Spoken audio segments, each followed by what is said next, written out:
Balita sa rehiyon, mahigit 10,000 turista ang umakyat sa Baguio City mula nitong weekend. Top destination ng mga turista ang lungsod para magpalamig.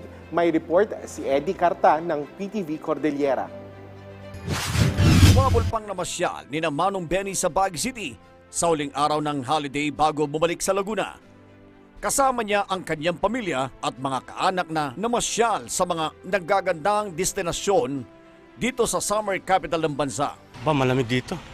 Oo, hindi katulad sa Laguna, Cavite, mainit. Sa Maynila. Pagdating dito, Sir, bukod sa weather po, ano yung mga pinaka-nagustuhan po ninyo? Pagkain. Saka yung mga pasalubong. Lahat? Lahat, oo, ayos.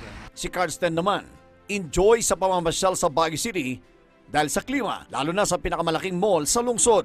Sa pinanggalingang umano nilang lungsod ng Tugigaraw, umabot sa mahigit 40 degrees Celsius ang temperatura. Maganda po yung view niya dun sa taas po. Tapos pag kumakain ka lang po dun, malamig na lang. Parang hindi niya na kailangan ng aircon. Kabilang sila sa mahigit 500 tourists na nag-enjoy sa Mirador Hill Heritage and Eco Park na isa sa mga sikat na puok pasyalan sa lungsod.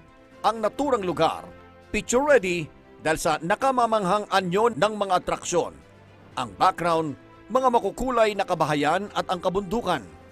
Sa tala ng Baguio City Police Office, halos 10,000 tourists ang umakyat sa Baguio City para dito magpalamig mula noong weekend.